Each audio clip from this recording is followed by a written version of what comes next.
Señor Rodas, muy buenas tardes, bienvenido a Notimundo a la Carta. Empecemos justamente por hablar del concurso público de méritos y oposición por parte del Consejo de Participación Ciudadana. Este es un proceso que debe tener urgencia frente a la institucionalidad que se vive ahora dentro de la Contraloría. Buenas tardes, bienvenido. Muy buenas tardes, le agradezco mucho por la oportunidad de poder dar algunos comentarios alrededor de lo que ocurre en la entidad más importante del país, la Contraloría General del Estado. En principio, el concurso público es una tarea fundamental que tiene a cargo el Consejo de Participación Ciudadana y Control Social. Y es evidente que en estos días, a propósito del juicio político, e igual el juicio que tiene al Contralor ahora mismo detenido, debe ser categórico el Parlamento en llevarlo a cabo dentro de los tiempos que establece la norma y de igual manera en la audiencia que más adelante será la preparatoria de juicio en el tema del caso Las Torres, que propiamente la Fiscal General del Estado ha sido quien ha llevado con entereza, con mucha acuiciosidad del mismo. Bueno, pues usted ha denunciado justamente ante la Fiscalía General del Estado al Contralor Pablo Celi por el presunto delito de tráfico de influencias por desvanecer glosas a favor de ciertas empresas. Esta denuncia usted la ha venido haciendo desde que inició este 2021 y pues bueno, quisiéramos saber cómo avanza el trámite, ya que incluso la Fiscal General Diana Salazar se ha pronunciado a propósito del tema. Claro que sí. Nosotros presentamos el día 11 de enero del año que decurre la denuncia por el presunto delito de tráfico de influencias por haber desvanecido una glosa de $112 millones en favor de la Telefónica Claro Conecel del Ecuador.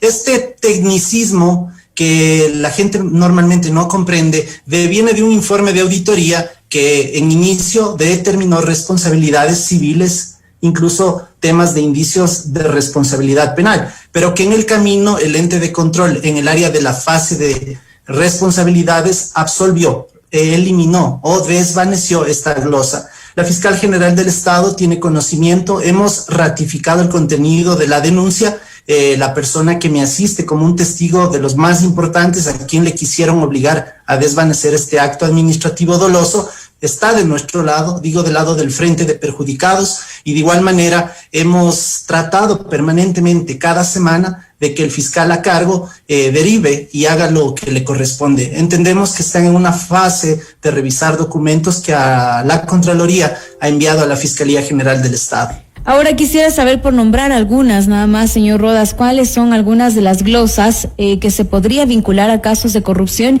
y en cuánto se acumulan estas glosas, cuál sería el perjuicio al Estado ecuatoriano según las investigaciones. Claro que sí, gracias por la pregunta. A ver, quiero ser categórico. Nosotros somos un grupo ciudadano, ejercemos control social, hacemos uso de los artículos 95 y 204 de la Carta Fundamental y en esa perspectiva hemos sido muy técnicos, muy solventes en las cosas que hemos señalando hace ya 19 meses atrás. Sin embargo, los actos administrativos dolosos giran alrededor de $5,000 millones en glosas desvanecidas. 1.500 que el Contralor que se encuentra prófugo había dejado, Carlos Polit había dejado más o menos ese valor, y el saldo, por decirlo así, es el que Pablo Celi en estos últimos años ha ido desvaneciendo. Glosas en favor de Sinohidro, glosas en favor de Petrochina, de H&H, y bueno, son muchas empresas, tanto nacionales como extranjeras, las que se han beneficiado de estos actos dolosos. En otro tema, quisiera saber, señor Rodas, pues, ¿qué medidas se han tomado de parte, justamente, cómo ve usted justamente las medidas que se han tomado en esta semana para dar prioridad al juicio político en contra de Pablo Celi y dejar por cierto momento archivado el juicio político a René Ortiz? ¿Cómo ve usted esto, tomando en cuenta que tiene que ser sin duda una priorización? Porque como mencionábamos en esta entrevista al iniciarla, la Contraloría General del Estado es una institución de suma importancia para nuestro país.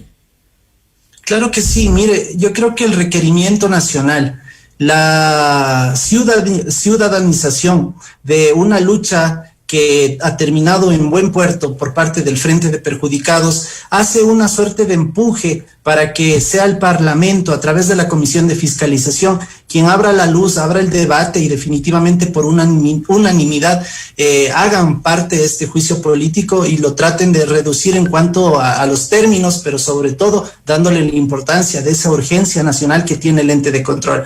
Una catarsis que vive esta entidad, porque no existe representatividad y mucho menos una autoridad que goce de legitimidad.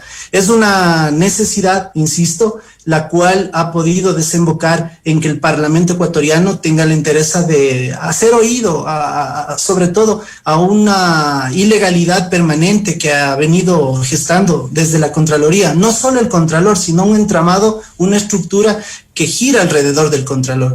No es solo él, es toda la estructura directiva, tanto aquí en la ciudad de Quito como en el ámbito nacional. Ahora, ¿qué se espera para los próximos días, tomando en cuenta que justamente la defensa de Pablo Celi, el día de mañana ya se dará la sentencia de las medidas cautelares que él ha presentado, ya se viene justamente el juicio político en la Asamblea Nacional? ¿Qué espera usted que suceda en los próximos días?